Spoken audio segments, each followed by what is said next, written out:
Out of the darkness, the political vigilante appears. Political vigilante. I don't know. I just like each one of those has a word. Oh, I'm liking recording in the dark like this. It makes me feel good because we're in dark times, ladies and gentlemen. How did we get here? Well, I want to talk about the documentary called Inside Job that came out in 2010. It was directed by Charles Ferguson. Matt Damon does the voiceover on it. And it goes into detail how the 2008 housing crisis and financial collapse, how it happened. And why I'm bringing this up now, it is going to happen again. It's all these, I'm going to go into a little, the movie goes into some history of who deregulated what and who some of the players were and how they're all just the same. They've just reshuffled the same people over and over. And as I talked about when I saw the documentary Requiem for the American Dream, the Noam Chomsky documentary, where he says one of the things they've done is they've gotten the regulatory committees to be run by the Wall Street banking industry. That's what's going on. This movie talked about it 7 years ago. Came out summer of 2010.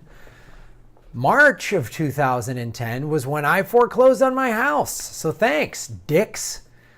And it's only been in the last year or so that I've actually been able to talk about it because I felt so much shame over it and felt so angry and so defeated.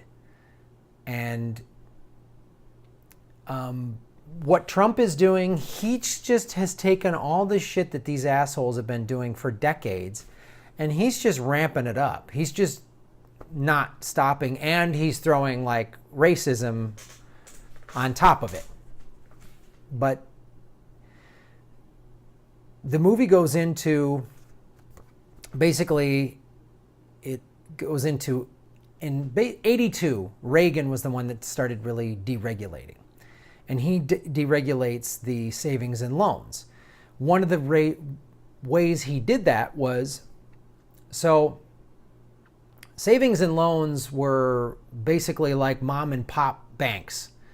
And you couldn't gamble with consumers' money.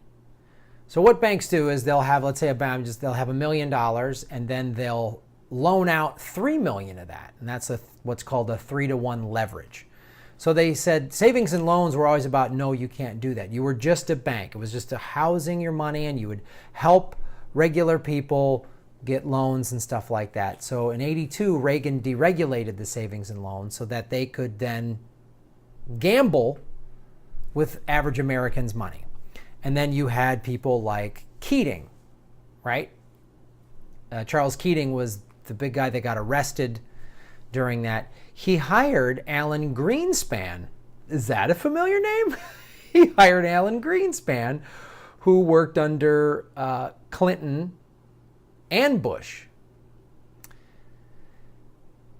So Clinton, as I talked about, so the Glass-Steagall Act was passed in 1934, and that was a heavy series of regulations, financial regulations, that came out of the 29 stock market crash.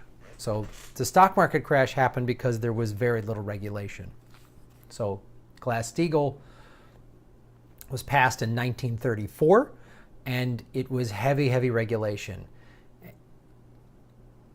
So they've started chipping away around Glass-Steagall, even as early as the 70s. But then the Gramm, Gramm, not the way I spell my name, Lee Bailey Act, which came out about 98, 99, overturned Glass-Steagall.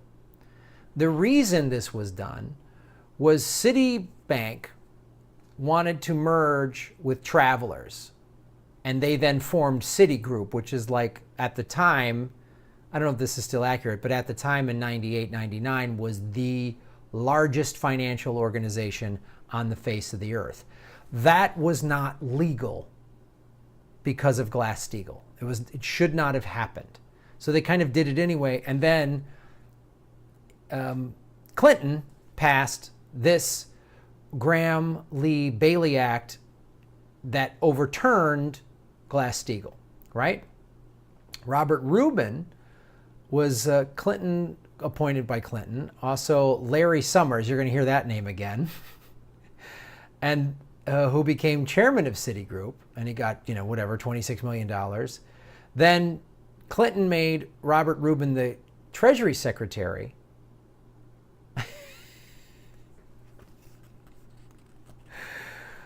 Oh, that's our boy Billy Clinton. So this goes back to, definitely the movie goes back to 1982. So what happens then is, so then we had, totally forgot about this. In 2001, we had the tech bubble. And that was created by the financial institutions. How that was created, they were telling basically this was the stock brokers were telling their customers, oh, buy this tech stock, buy that, it's hot, it's hot, it's hot, even though there's like emails and memorandums saying, oh, this stock's a piece of shit, don't buy it. Tech bubble blew up in whatever that was, 2001. There was also this thing called derivatives. I don't understand derivatives. They explained it in the movie. I still don't understand it. But basically, derivatives came out of nowhere in the late 90s and are not regulated at all. There's no regulation to derivatives. And derivatives seem to be more speculative, more gambling, not just like a traditional stock where you're buying shares of this company. You're buying shares of Coca-Cola and you own 100 shares of this company. And as the company goes up or down, so goes the shares of your stock. That's pretty traditional. Derivatives, I still don't get it. Maybe some of you understand it better than I do.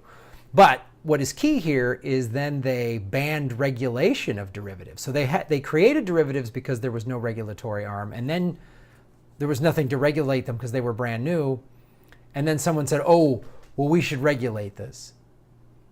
And someone even talked about it and they went, no, we got to ban, you can't even regulate this. We're just banning the even attempting to regulate it. Oh, in 2004, the SEC eliminated leverage limits. I talked about leverage a little bit earlier. So I'll reiterate. Leverage is a bank has, let's say, $1 million in the bank. They traditionally never do more than about 3 to 1. So they have $1 million in actual funds in their bank and they loan out $3 million. And the reason they don't want to do that much is if all those loans go belly up, then the bank is in trouble. So in 2004, the SEC basically got rid of limits. And you had companies after that getting into 10 to 1 leverage, 15 to 1, 20 to 1. I mean, it went up to, one guy quoted in the thing as saying it went up to 33 to 1. So that means a company that, let's say, has $1 billion in assets is then loaning $33 billion. What happens is then if you lose even just a hair of your assets, it causes problem. Not to mention is if the money you're loaning out doesn't get paid back. They're not as worried about the money not getting paid back because the government starts bailing them out on everything. Henry Paulson is the Treasury Secretary in 2006. He comes from Goldman Sachs. 2004, the FBI warned about a mortgage fraud. They saw this spike in 2004. There's a spike in mortgage fraud. The FBI warned about it.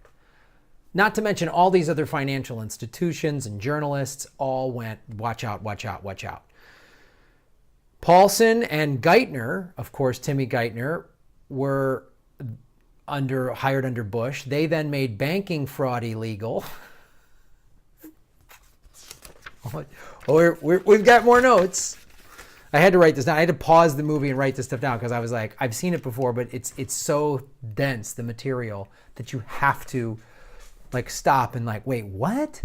I'm not a financial guy. Maybe if you grew up or you went to college studying this stuff, it might be easier for you to get, but I didn't. And then the movie goes in and talks about the crisis, what happens, and the government comes in, and Paulson and Ben Bernanke come in and bail everybody out. And then, of course, how does this happen? How do all these experts happen? Here's something I completely forgot about. And this goes into, again, what Noam Chomsky talked about, is they've gotten control of the education system. So economists, so professors of economy,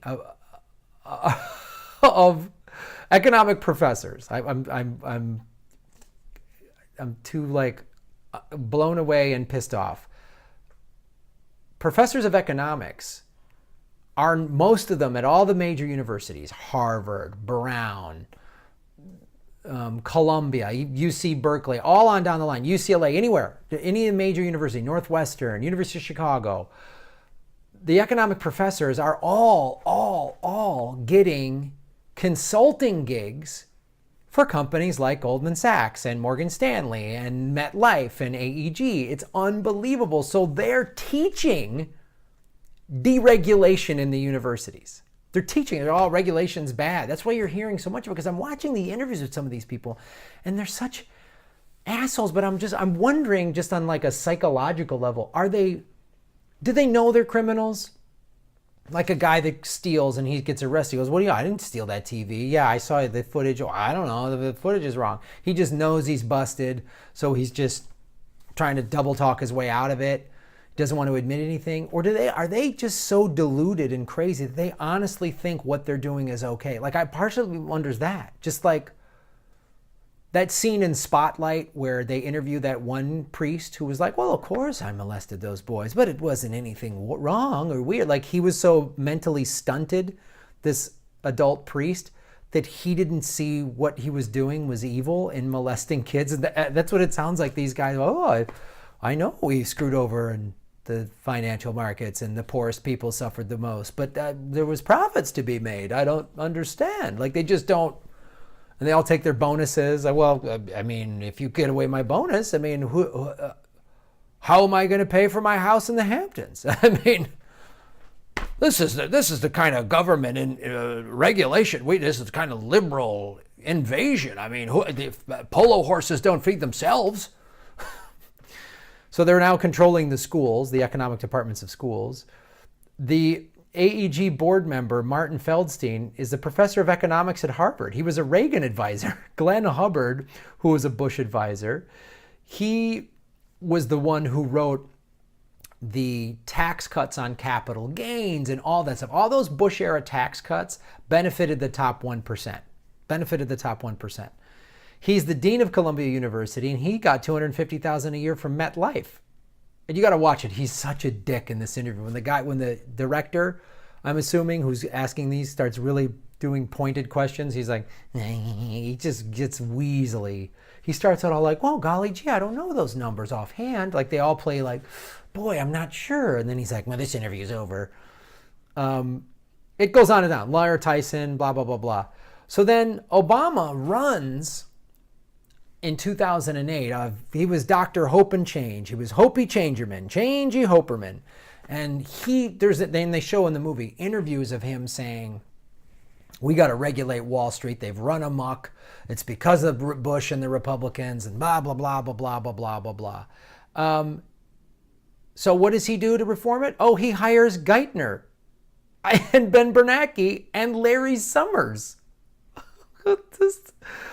And Rahm Emanuel he puts on his team, who got, he got $320,000 from Freddie Mae. Rahm Emanuel is now the mayor of Chicago, where I'm from. Now, Chicago is one of the most corrupt cities ever, but it's always just been sort of street level corruption. Like, I worked at a pizza place in Chicago, and the cops would come in and they'd get free pizza, or the delivery guys had to park out in front of the restaurant. It was basically a red zone.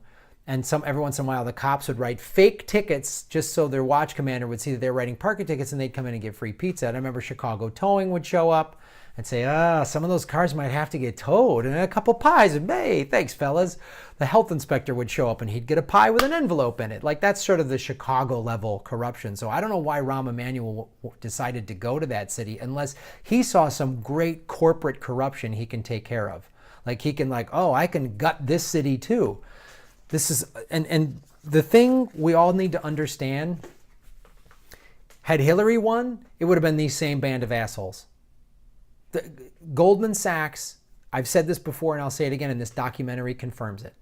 They have been major players since Reagan. Since Reagan. So,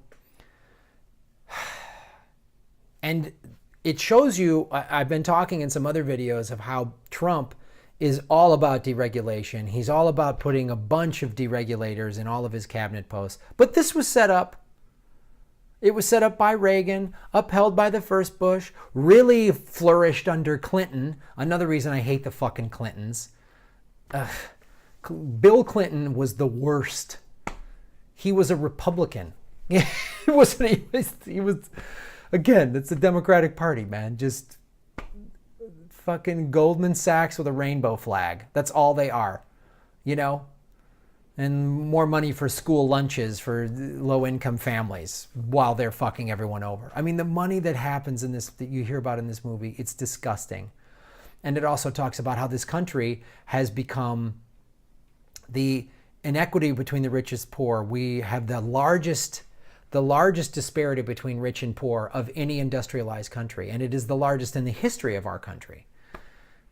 And you've got this whole new working class of poor. The working poor, whatever. They have 2 and 3 jobs and are barely getting by. And now they're getting credit again. And this subprime mortgage market, it's there. There's another bubble that's happening right now. And I've also mentioned on the show, there's a subprime market in car loans. They're giving people making 20 grand a year car loans for $30,000 or $40,000, and all those loans are going to come in. And none of these people care because it's a corporate government now. It's a corporate Wall Street government. They know none of them are going to jail.